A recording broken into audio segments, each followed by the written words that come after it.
Bueno, ¿cómo les va? Bien. Me alegro mucho. Hola. Vamos a hablar hoy cabeza y cuello. ¿Sí? Examen de cabeza y cuello. Les digo que en la primera parte hablamos un poquito de anamnesis, de importancia de hacer un buen interrogatorio, de definir el motivo de consulta, de escribir bien la historia clínica de la enfermedad actual. ¿Sí? La idea es que cuando uno hace la historia clínica del interrogatorio, obtiene los signos. Uno de sus compañeros me preguntaba, ¿qué diferencia hay entre síntomas y signos? Síntomas son la interpretación subjetiva que hace el paciente de lo que le ocurre. Me duele el pecho, me falta el aire, tengo dolor muscular. Que lo dice el paciente. Y los signos son los datos objetivos que yo obtengo del examen físico. De forma tal que cuando yo hago el interrogatorio obtengo los signos. Cuando examino al paciente obtengo los signos. Y entre signos y síntomas obtengo un diagnóstico sintomático. Bueno, con el tiempo voy a ir armando ya un diagnóstico etiológico. Entonces, vamos a ver dos temas inicialmente, que son los signos vitales y el examen de cabeza y cuello. Ayer en el práctico yo estuve charlando con algunos de ustedes sobre ¿sí? qué significan los signos vitales, cuándo realmente son normales o cuándo son adecuados o inadecuados para la situación clínica de un paciente en particular. ¿De acuerdo? Entonces vamos a arrancar con el examen físico. Ustedes saben que en la historia clínica, en la página 3 del formulario que nosotros tenemos, aparece lo que son los signos vitales y los primeros datos del examen físico. ¿Sí? Frecuencia cardíaca, frecuencia respiratoria, presión arterial, temperatura axilar y rectal, peso habitual, peso actual. Voy a ir analizando un poquito todos esos ítems y ver qué datos son, cómo tenemos que interpretar. Yo les dije que no siempre los signos vitales son normales porque están dentro del rango de normalidad que se establece. Frecuencia cardíaca entre 60 y 100, respiratoria entre 12 y 16, sino que yo tengo que pensar más en la manera clínica. ¿Qué significa? Que tengo que interpretar si esos signos vitales están dentro de lo esperado para la situación clínica del paciente. Frecuencia cardíaca, ¿sí? entre 60 y 100. ¿De acuerdo? ¿Por qué central y periférica? Porque no siempre coinciden. ¿Sí? Si un paciente yo le palpo el pulso y encuentro que tiene un pulso irregular, una de las situaciones que puede estar pasando es que ese paciente tiene una arritmia. Fibrilación auricular es la arritmia más común de encontrar, por ejemplo, en los pacientes ancianos, es la madre de las arritmias irregulares, y el paciente puede tener lo que se llama déficit de pulso. ¿Qué es el déficit de pulso? Es cuando la frecuencia cardíaca real del corazón ¿sí? es mayor que la frecuencia cardíaca palpable en el pulso. ¿Por qué? Porque no todos los ciclos cardíacos generan una onda de pulso que yo pueda palpar en el pulso periférico. Entonces, esa diferencia, 120 cardíaca, 100 o 110 periférica, se va a llamar déficit de pulso. ¿Bien? Para tener en cuenta en un paciente que tiene, por ejemplo, un pulso irregular por una fibrilación auricular. Frecuencia respiratoria, ¿sí? Entre 12 y 16. Yo les planteaba a los alumnos en los jueves, ¿sí? que a veces puede pasar que el paciente tenga una frecuencia respiratoria en el rango normal, pero no sea adecuada para la situación clínica del paciente. Les contaba el caso de un asmático, mujer joven, ¿sí? o anciano, con EPOC, con crónica, con enfisema pulmonar, ¿sí? que está con una cuadra de broncoespasmo de 3 horas de evolución, que no resuelve, que el paciente, ¿cómo se imagina que va a estar? Con una crisis asmática o un broncoespasmo severo. Taquicárdico, taquipneico, ¿sí? Pero este paciente no está taquipneico, está con una frecuencia respiratoria no. ¿Sí? ¿Por qué se imaginan que puede estar con la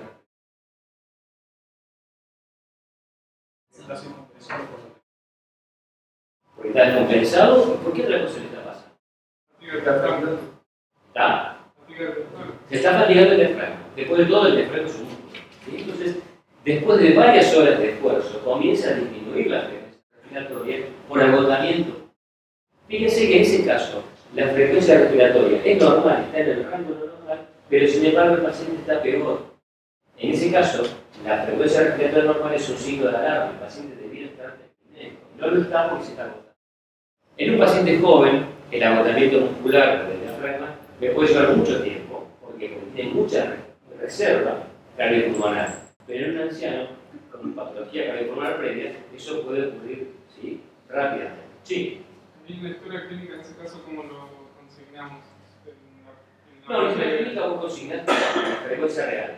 Y me llama la atención de que no, normal. eso es un pensamiento tuyo. es una interpretación clínica tuya, ¿de acuerdo? Quizás puede que en algún momento en la evolución clínica del paciente, después que hiciste la historia clínica, vos podés consignar tu razonamiento, que vos interpretás que esa frecuencia respiratoria normal es un signo de agotamiento muscular, ¿sí? Porque ese paciente quizás evolucione mal y necesite ser, por ejemplo, conectado al respirador o con algún tipo de asistencia ventilatoria, y vos en el momento que evoluciones eso, ¿sí? Vas a describir que tomaste esa decisión porque detectaste que había signos de agotamiento muscular. ¿Entiendes? Entonces, ahí la frecuencia respiratoria normal no es tan normal porque no está marcando un signo de agotamiento. Del pulso vamos a hablar mucho en la parte cardiovascular. El pulso tiene un análisis que da mucha información sobre la salud del aparato cardiovascular, y vamos a ver las cosas. La temperatura axilar y la temperatura rectal. La temperatura axilar le tomamos a todos los pacientes, fundamentalmente ese paciente consulta por un cuadro que podría ser infeccioso, pero la historia clínica se hace sistemática para todos los pacientes en ingreso. ¿Cuándo tomo la temperatura rectal?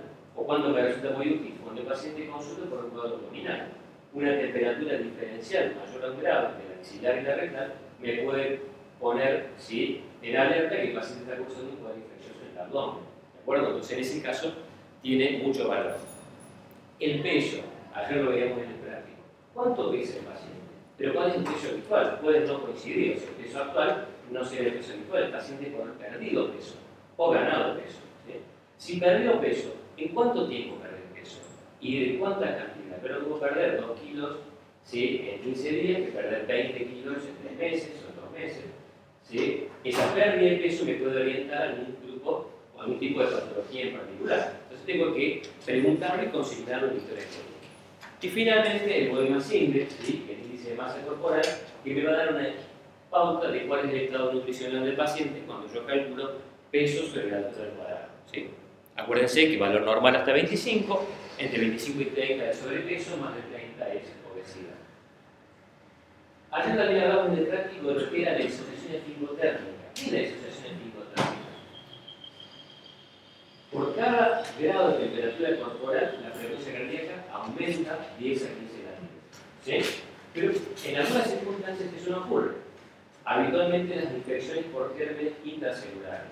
La amiga en el micoplasma y la fibra tifoidea es un ejemplo típico. Es decir, el paciente está con una bradicardia relativa. Está dentro del rango normal, pero está febril. Entonces, yo consignaré que el paciente está con la frecuencia cardíaca de 60 latidos por minuto, pero voy a interpretar que está con la bradicardia relativa. Y eso me puede orientar. Eso se llama disociación esfingotérmica. Ustedes ya vieron facies, pero cuando uno hace el examen físico de la cabeza y del cuello, obviamente, digo que también examinar el rostro del paciente. Y el rostro del paciente, la facie, me puede decir mucho del estado anímico, del impacto que tiene la enfermedad en la condición clínica del paciente, y hay algunas facies en particular que son características de patologías determinadas. Lo que uno siempre aprende es a la izquierda la fascia hipotiroidea, a la derecha la fascia hipertiroidea, con esa esoftalmia uniobilateral. No todos los pacientes hipertiroides están esoftálmicos. Pero cuando uno lo ve, rápidamente llama a la memoria esta imagen de una fase típica de la alteración hipertiroidea. La fase de astrónomo, típica de la miastenia. Fíjese el paciente del medio como se le cierran los párpados y para poder mantener el plano visual tiene que hacer la cabeza hacia atrás como si estuviese mirando en el horizonte, fase típica del paciente con miastenia gravis. Acuérdense que en semiología, el objetivo es hacer el diagnóstico. Básicamente, a eso, es a lo que se dedica la semiología, hacer un diagnóstico sintomático. ¿De qué nos valemos? De la inspección, de la palpación, de la percusión y de la puntación. Esas son las 4 herramientas del examen físico que junto con la anamnesis nos deberían dar el diagnóstico presuntivo de qué es lo que está pasando en el paciente. En mi examen físico yo voy a intentar encontrar signos que corroboren mi diagnóstico presuntivo o al menos mis hipótesis. ¿Se acuerdan que al primer seminario dijimos que el médico trabaja con lo que se llama un método hipotético deductivo? Quien escribió en su momento Sherlock Holmes era un médico que se inspiró en la forma de razonamiento médica donde uno intenta deducir qué es lo que le pasa al paciente en base a lo que el paciente te cuenta y lo que uno encuentra en el examen físico. Permanentemente estamos generando hipótesis, ¿sí?, sobre cuáles son los negativos presuntivos y vamos en algún momento descartando algunas y vamos priorizando otras. El cráneo. Ustedes saben que el cráneo básicamente lo que analizamos es el tamaño, la forma, ¿sí? Vamos a evaluar el cuero cabelludo, la implementación del cabello, ¿sí?, que en algunos casos puede estar alterada, el paciente puede tener un cráneo de tamaño normal o por el contrario ser un macro o microcefálico, ¿sí? La macrocefalia, por ejemplo, se ve en la enfermedad de Paget. ¿Quién se acuerda de lo que es enfermedad de Paget? Una enfermedad ósea, ¿sí? Y antiguamente cuando se usaban sombreros, el paciente se quejaba, uno de los motivos de consulta era que no le entraba el sombrero, ¿sí? ¿Por qué? Porque el tamaño del cráneo había aumentado, ¿sí? Un síntoma típico, digamos, un motivo de consulta de enfermedad de Paget. El paciente puede ser de acuerdo al índice cefálico, ¿sí?, que es el ancho por 100 sobre el largo, braquicefálico, si el índice es mayor de 80, mesocefálico de 75 de 80 y dodicocefálico menor de 75. Esto se usa habitualmente mucho en pediatría. La frente y las cejas, ¿sí? También tenemos que analizarlo. El paciente puede tener una fase inexpresiva característica de que de los párpados, ¿sí? La fase de póker, ¿sí?, o jugador de póker inexpresiva. Puede tener pérdida de la cola de las cejas, característica de cuál patología. De la lepra. Y vamos a ver, ¿sí?, una fase de un paciente con lepra. Y acuérdense siempre que cuando uno hace el examen de la cabeza y el cuello, uno puede encontrar alteraciones que tienen que ver con patología local o patología sistémica. Por eso es tan importante nunca obviar el examen de la cabeza y del cuello, ¿sí? Porque a veces, si yo no examino la cabeza y el cuello del paciente, me puedo perder la oportunidad de hacer el diagnóstico de una enfermedad sistémica con las manifestaciones, ¿sí?, a veces en el cuello o en el cráneo. Dos fases típicas. A la izquierda, la paciente lúpica, ¿sí?, con ese eritema malar, ¿sí?, con alas de mariposa, y un paciente con lepra, un paciente de Brasil, un caso clínico muy lindo publicado en una revista científica. Fíjense la fase característica con las lesiones en la piel, la pérdida en la cola de las cejas y las dos fotos porque es antes y después del tratamiento, ¿sí? Paciente con lepra. Esto es lo que antiguamente se le llamaba el ojo clínico, o sea, la capacidad del médico, observador, ¿sí?, en actitud, digamos, que casi detective, de poder identificar determinadas patologías simplemente observando, ¿sí?, la fase, el rostro del paciente, la forma del cráneo, ¿sí?, o del cuello. Estos son ejemplos de macrocefalia, ¿sí?, de macrocefalia por raquitismo, que seguramente hoy se ve bastante menos. También tengo que analizar, ¿sí?, en la cara, aparte de la expresión facial de la fase, la posición de los ojos, de la nariz, el lugar de implantación de las orejas, la cavidad oral, tengo que examinarla con detalle, y las glándulas salivales. Entonces tengo que observar simetrías, tamaños, protrusiones, depresiones y lesiones focales en la piel que me pueden poner sobre aviso. Ayer yo les comentaba, por ejemplo, en el paciente con neumonía es muy típico que presente una lesión herpética en el labio del lado que está afectado, del pulmón afectado, ¿sí? Esa lesión herpética que afecta al paciente con neumonía neumocóxica puede ser un signo en piel de una enfermedad, en este caso, respiratoria. Lesiones que pueden aparecer en los ojos. No hace falta ser oftalmólogo para hacer algunos diagnósticos muy frecuentes, ¿sí?, en los pacientes que nos pueden consultar. En este caso, un estropio, ¿sí?, que es cuando se advierte la mucosa conjuntival. 4 lesiones también muy típicas. Arriba a la izquierda, la equimosis. El edema de la conjuntiva vulvar, que es muy frecuente de ver en los pacientes con síndrome nefrótico, con insuficiencia cardíaca, presenta esa equimosis, ese ojo arriba a la izquierda. Abajo a la izquierda, un paciente que consulta porque se levantó a la mañana con el ojo con sangre, ¿sí?, con hemorragia subconjuntival para nosotros como médicos, y que viene muy asustado. Fíjese que ahí en el borde de la hemorragia conjuntival, ¿sí?, subconjuntival, y el iris hay una línea blanca que lo separa, ¿sí? Eso ya le da la pauta que es una hemorragia subconjuntival y que es una lesión benigna que no le va a traer ninguna consecuencia, ¿sí?, al ojo. Pero el paciente viene muy asustado, por supuesto, entonces ustedes por eso lo tranquilizan. Arriba a la derecha, una conjuntivitis, Otra consulta más que frecuente, el ojo rojo, irritado, con las pestañas que amanecen pegadas a la mañana, con la secreción muy turbulenta, más una consulta muy frecuente. Abajo a la derecha, ¿sí? La pingécula, ¿sí? Que puede ser en algunos casos confundida con un ojo ictérico, pero fíjense que ahí en el borde interno lo que tiene, ¿sí? En un paciente anciano la coloración de la esclerótica amarilla, que es una lesión degenerativa pero que no tiene ningún valor patológico, pero que no lo tengo que confundir con ictericia. ¿Qué les parece la imagen a la izquierda? ¿En qué piensan? ¿No? Ese paciente de 40 años o esa señora de 50 años con esas placas amarillentas en los párpados? ¿Cómo se llama eso? Se llaman xantomas, exactamente. ¿Y con qué se vinculan los xantomas? Con hipercolesterolemia, exactamente. Entonces, de verlo al paciente, de observar esos xantomas, yo ya puedo tener una sospecha de que este paciente es un dislipémico severo, ¿sí? Y para mí eso puede tener un gran valor si el paciente, por ejemplo, está consultando por un cuadro cardiovascular, donde la dislipemia es un factor de riesgo importante. ¿Qué les parece si lo por la derecha? ¿Qué marcan las flechas ahí? Anillo, ¿no? Anillo de color marrón clarito. ¿Cómo se llama eso? Anillo de... Es de una patología que es por depósito de cobre que afecta al hígado, que se llama enfermedad de Wilson. ¿Sí? Sí.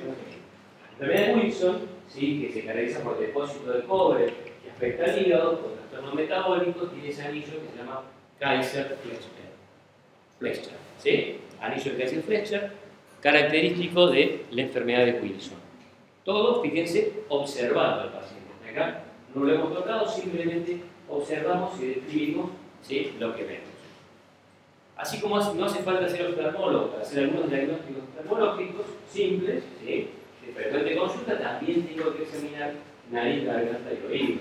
¿Sí? El examen otorrinolaringológico, ver los senos maxilares, los senos frontales, ¿sí? Que también son motivo de consulta frecuente, observar el conducto externo, ¿sí? Dijimos también la posición de las orejas, la implantación, eso me puede orientar a algún tipo de patología congénita, y las fauces.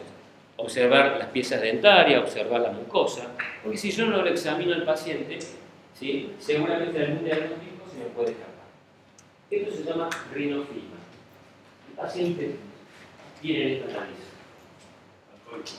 Los de Norita, ¿no? Esto es típico del paciente Norita, a veces una nariz roja, grande, ¿sí? Con nódulos, con poros que supuran, típica deformidad del paciente Norita, pero también de algunas otras patologías lo pueden ver.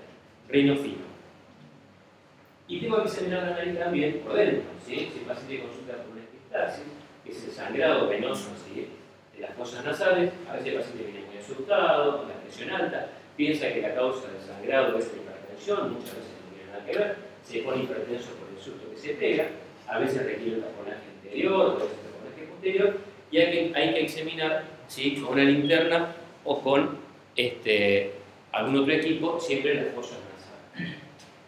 También tengo que examinar un otoscopio, que lo vamos a hacer en el práctico, ¿sí? El conducto externo y la membrana timpánica, ¿sí? Motivo de consulta muy frecuente es dolor de oído, ¿sí? Fundamentalmente en los niños. Me puedo encontrar cuando hago la otoscopía que encuentro una membrana timpánica normal, ¿sí? Con lo cual seguramente el paciente no está causando dispneia, o por el contrario, la membrana timpánica puesta roja, ¿sí? Congestiva, despulida y a veces abultada por el aumento de la presión en el oído medio, y en algunos casos puede estar hasta perforada, ¿sí? Entonces, otoscopía simple, directa, observo conducto externo y membrana del tímpano. Eso me puede poner o me puede dar algún diagnóstico y puede iniciar el tratamiento. La boca. Tengo que examinar la boca con linterna, con baja lengua, no solamente para aplicar una fina puntaje, sino también para observar lesiones de las piezas dentarias, ¿sí? Enantemas, es decir, un eritema en la región de la mucosa yugal, ¿sí? Manifestaciones de enfermedades sistémicas que dan este tipo de lesiones, ¿sí? Como por ejemplo petequias en el paladar. Esto no lo voy a explicar si no le pido al paciente que abra la boca y no lo reviso con cuidado. Entonces, estas son manifestaciones sistémicas que las voy a encontrar al examen de la boca del paciente. De tres lenguas muy feas, ¿sí? la lengua geográfica, la lengua negra, la lengua escrotal, pero son variantes de la normalidad. Siempre les cuento que mi primer paciente como residente de clínica médica fue una señora que consultó porque tenía una necrosis lingual. En realidad no sabíamos que era una necrosis, le faltaba la mitad de la lengua, no sabemos qué le había pasado.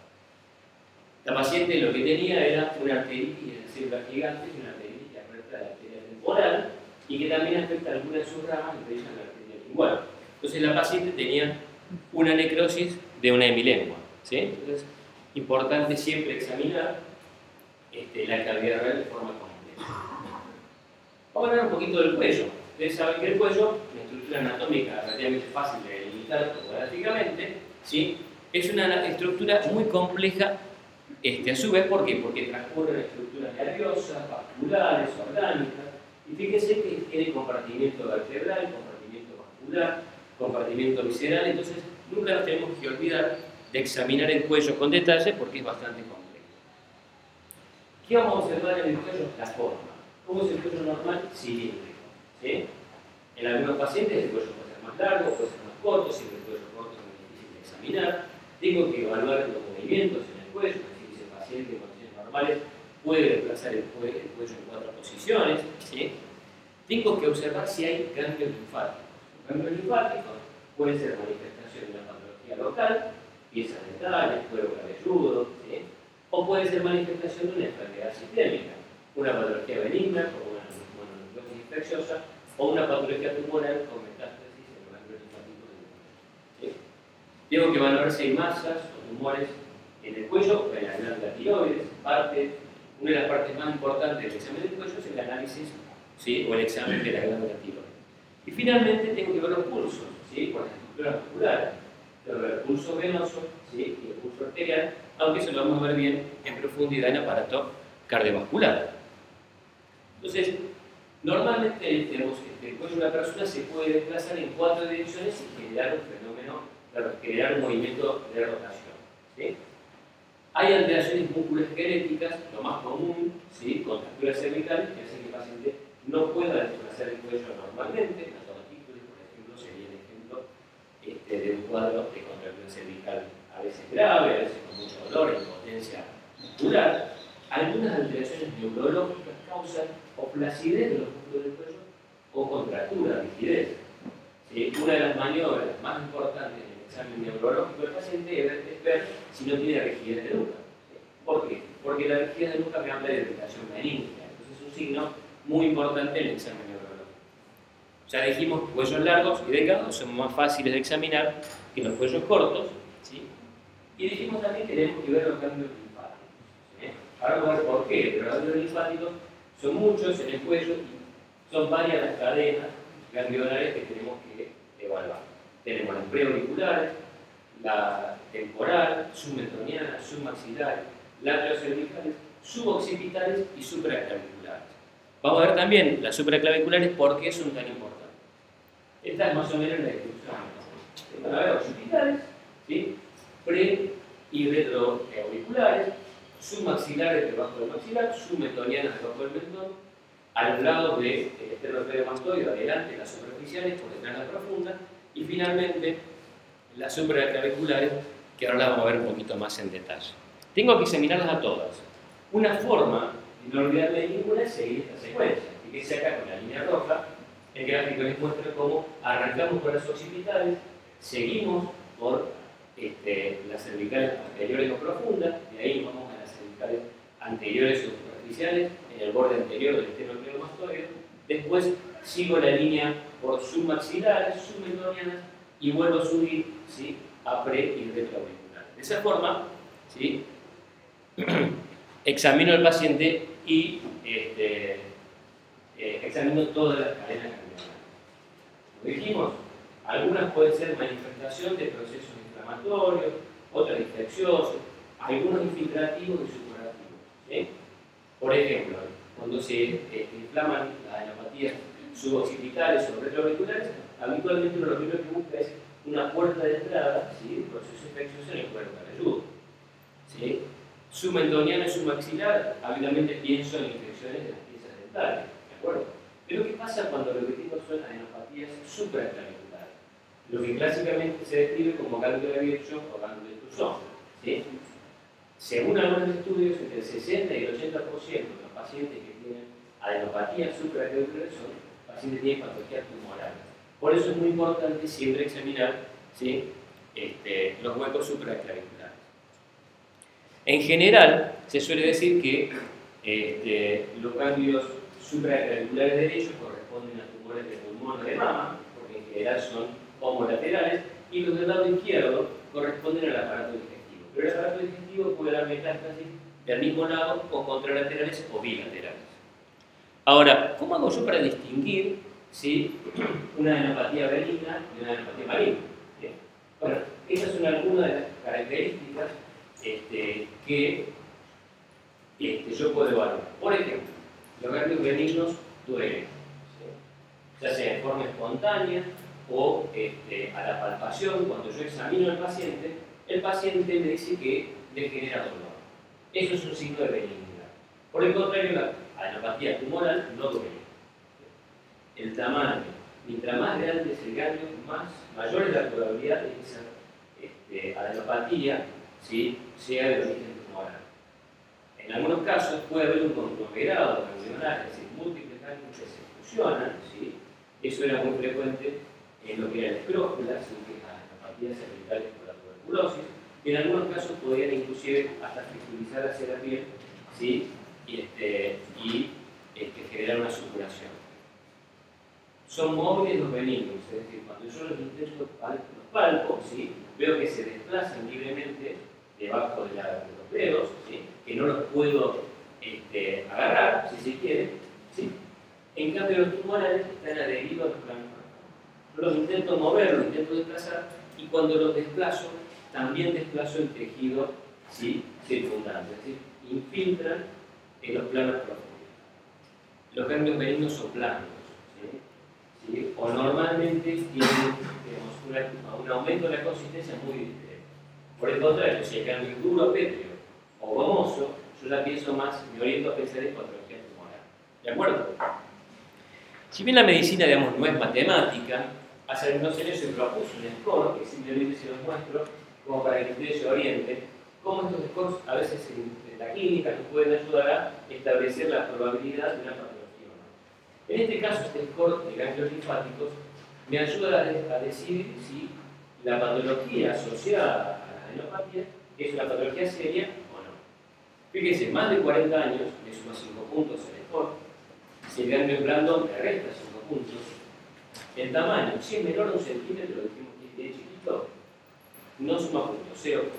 Pero a medida que empieza a aumentar hasta los 9 centímetros cuadrados, que es una adenopatía muy grande, un conglomerado ganglionar, me suma hasta 12 puntos. Si el paciente presenta prurito generalizado, me suma 4 puntos. Si el paciente tiene adenopatías supraarticulares, como dijimos recién, me suma 3. Si el ganglio es duro, me suma 2 puntos. Y al final, como factor de corrección, resto 6 puntos en total.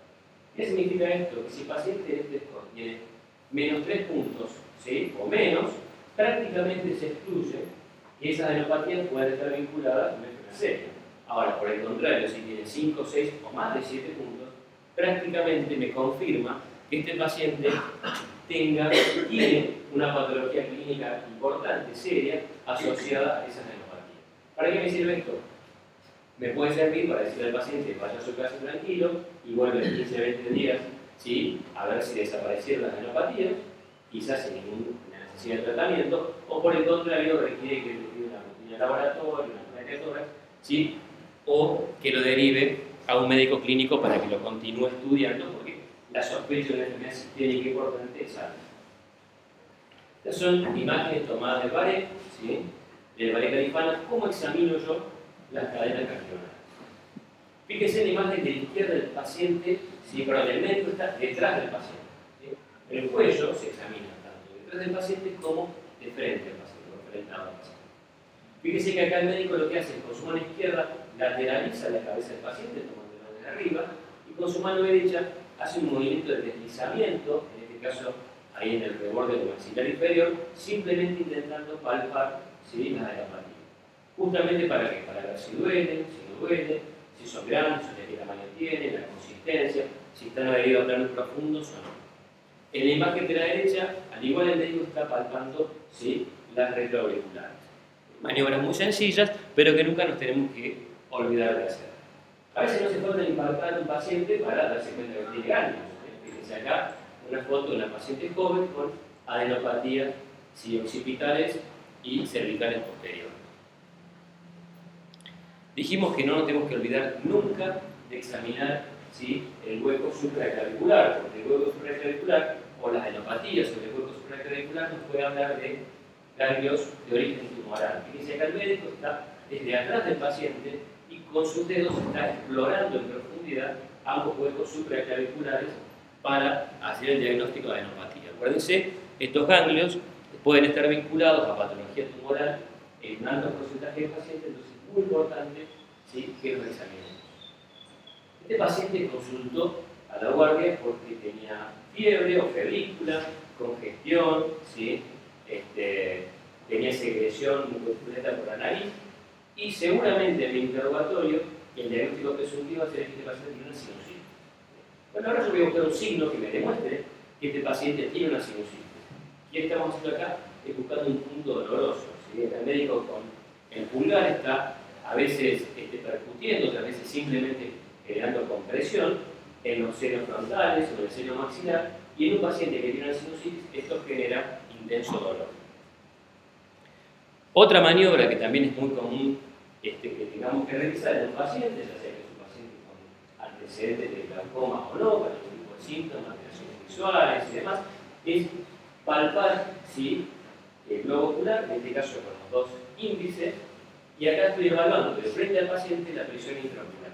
El globo ocular en condiciones normales, con una palpación superficial no duele, ¿sí?, el globo ocular es blando, pero por el contrario, si el paciente está con un ataque de glaucoma, el globo ocular duele y el globo está tensionado.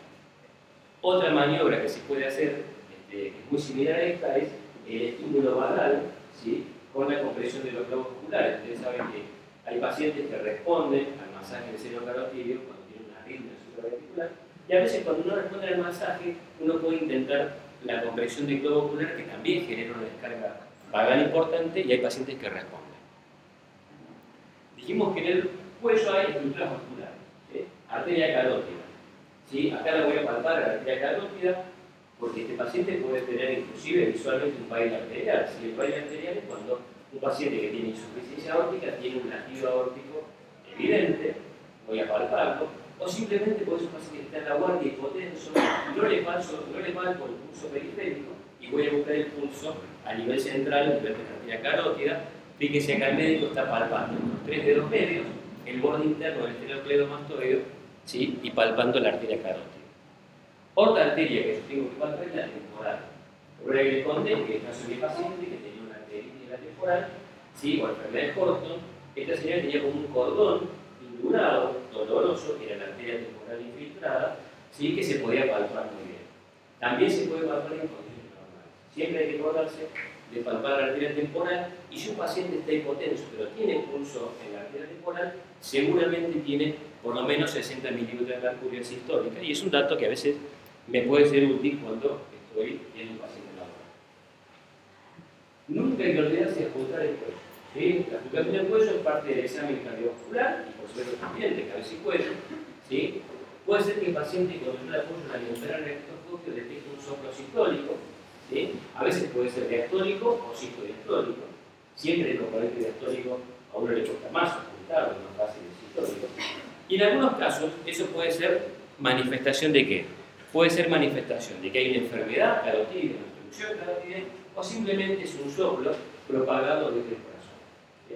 Ustedes saben que los soplos que se originan en la válvula aórtica se propagan en el cuello, y los que se originan en la válvula mitral nunca se propagan en el cuello. Entonces, cuando yo apunto un paciente en esa área que está marcada en azul, que es la zona de bifurcación de la arteria carótida en su radio interna y externa, si el paciente tiene un soplo carotídeo, lo primero que voy a hacer es apuntar también el corazón.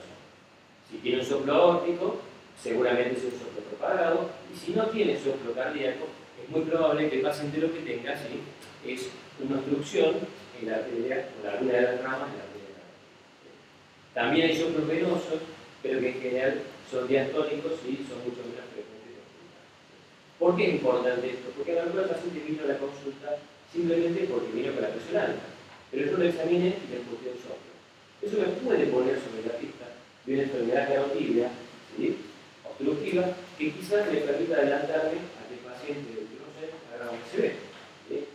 Muchos de los pacientes que hacen una ACV comenzaron teniendo un soplo que en algún momento pudo haber sido ocultado, entonces yo le puedo pedir algún estudio que me permita darle algún tipo de tratamiento preventivo.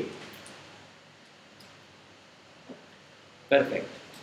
Dijimos entonces que examinamos los carotídeos, ¿sí?, las neuropatías, los ganglios cervicales. También tenemos que examinar la glándula tiroides, ¿sí?, que es fundamental. Condiciones normales, la tiroides no se ven encefálicas, salvo en mujeres jóvenes, a veces en pacientes mujeres con un cuello muy finito, muy delgado, se puede palpar, pero si en condiciones normales no se suele poder. ¿Dónde se localiza la tiroides? Mi punto de referencia es el cartílago tiroides, la nuclear. En el varón es fácil de localizar, un poquito más. 2 a 3 centímetros por debajo del cartílago tiroides está el istmo, ¿sí?, y a los lados están los lóbulos. Esa es mi referencia, ¿sí?, anatómica que me permite ubicarlo.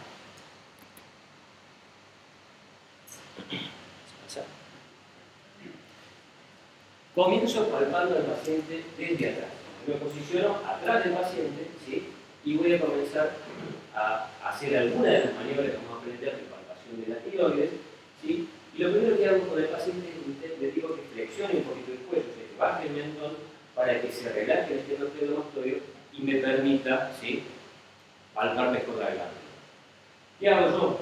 Me voy a posicionar detrás del paciente, van a ver que voy a ir palpando desde la línea media hacia afuera, 3 centímetros por debajo del cartílago tiroides. ¿Y qué me voy a fijar? El tamaño de la glándula, es decir, si está aumentada de tamaño, la forma que tiene, puede ser normal o puede ser heterogénea, puede ser un lóbulo aumentado y otro normal. Si se moviliza, ya vamos a ver cuándo, ¿sí?, y si hay algún tipo de tumefacción. Puede ser a la palpación de consistencia normal, suave, ¿sí?, el tejido tiroideo normal. Puede estar un poco aumentado, un tejido firme, que se llama, que es característico del bocio, donde habitualmente la glándula también aumenta de tamaño. En la tiroiditis Hashimoto, que es un motivo de consulta frecuente, porque el paciente tiene síntomas de hipotiroidismo, la glándula aparece más de características famosas, y por el contrario, puede estar dura pétrea, que es el caso del tiroides. El tiroides suele tener, ¿sí?, en la palpación características bien duras, etc. Es muy importante hacer el diagnóstico precoz. ¿Por qué? Porque es una patología muy agresiva y que afecta a gente joven. Algunas tiroides suelen tener frémito. Ustedes saben que el frémito es la palpación de un soplo. Cuando el soplo alcanza cierta intensidad, ¿sí?, tanto en la región pericordial como en la región del cuello, se puede palpar. Eso se llama frémito, ¿sí?, la palpación. Y es muy común, o mejor dicho, es frecuente de palpar, en un paciente que tiene una glándula hipervascularizada y muy funcional. Habitualmente la tiroides del cuello no se percute, pero sí se puede percutir en la región superior del tórax, ¿sí?, cuando hay un bocio endotorácico, ¿sí?, cuando el bocio crece hacia el espacio de la mediastina superior, y en ese caso el borde superior del manguito external puede ser más, ¿sí?, que eso es la percusión. Se puede ocultar también los lóbulos, porque en algunos casos de hipertiroidismo, ¿sí?, puede haber un aumento del flujo sanguíneo y eso genera un soplo al nivel de la glándula tiroides. Bien, anatómicamente entonces dijimos, nuestro punto de referencia es de los cartílagos blanditos, la nuclear, el cartílago tiroides, por debajo del cricoides, ¿sí?, y 1 o 2 centímetros más aparece la glándula tiroides. Una de las maniobras de palpación. No hay que saber todas, ustedes van a ver en el libro que hay 4 o 5, ¿sí? Nosotros les mostramos las que más frecuentemente se utilizan. Fíjense, esta es palpación bimanual. ¿Cómo el médico está detrás del paciente? ¿Cómo pone las manos? Los pulgares en la nuca, ¿sí?, es como su punto de apoyo. Y con los dedos restantes, con los pulpejos, va palpando la glándula desde adentro hacia afuera, ¿sí?, desde la línea media hacia afuera, intentando determinar qué, intentando determinar la forma, ¿sí?, el tamaño, la dureza, si es móvil, si tiene algún tipo de irregularidades, y una maniobra que comúnmente uno le pide al paciente es que trabaje en el glúteo. Incluso se le puede dar un vasito de agua. ¿Por qué? Porque cuando el paciente deglute, la laringe y la tiroides ascienden unos 3 centímetros. Entonces, le permite palparla cuando el paciente deglute, ¿sí? Y determinar si hay algún tipo de alteraciones. Método de Lasker, ¿sí? ¿La movilidad sería ahí? Claro, exactamente, si se moviliza, ¿sí? Si se desplaza. Después también hay otra maniobra que es el plaqueo laringio, ¿sí? Que es cuando vos, el paciente, desplazás lateralmente, ¿sí? El cartílago tiroides, que se suele ver, por ejemplo, en los pacientes que tienen, normalmente existe el plaqueo laringio, uno puede desplazar el cartílago y en algunos casos produce un sonido sin desplazamiento, pero si hay infiltración del tejido por un cáncer de tiroides, se pierde ese plaqueo laringio que se puede poner en el. Otra maniobra de palpación que se llama método de Lasker. Fíjense acá, también es bimanual, pero en esto está frente al paciente, con una mano, la mano derecha, el pulgar está desplazando la glándula contralateral y con la mano derecha, la mano izquierda del medio está palpando uno de los lóbulos. Entonces, lo que hago acá simplemente es desplazar lateralmente la tráquea y la glándula para palpar un lóbulo y después el otro. Otra maniobra, ¿sí? Ya va a aparecer ahí la foto, que se llama maniobra de Kerbein, ¿sí? Es una maniobra palpatoria, también desde atrás del paciente, bimanual, muy similar a la palpación bimanual que vimos antes, pero en este caso, en vez de ir palpando lateralmente, mejor dicho, desde adentro hacia afuera la glándula, ¿sí? Lo que puedo hacer es desplazarla lateralmente también para que con la mano contralateral voy a palpar alguno de los lóbulos. Bien, y para terminar, ¿sí? Un dato importante que es cómo distingo un quiste tiroidoso de una adenopatía. ¿Sí? El tiroidoso es un resabio, ¿sí? Del conducto tiroidoso y que en algunos casos puede ser, es muy frecuente motivo de consulta, una pequeña tumoración en el cuello en la línea media. ¿Sí? ¿Cómo distingo yo si es una adenopatía o es un quiste tiroidoso? Bueno, una opción es intentar palpar esta tumoración y pedirle al paciente que saque la lengua. ¿Por qué?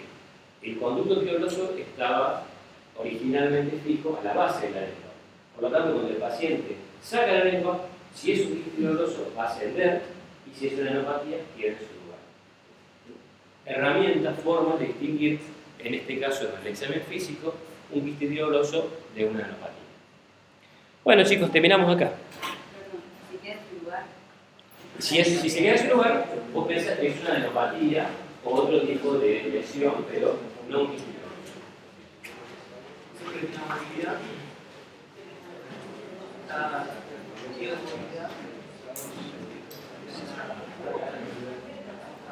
Claro, normalmente la tiroides tiene que ascender con la difusión y si es un quiste tiroidoso, cuando saca la lengua del paciente, muy bien chicos, muchas gracias. Nos vemos en la semana.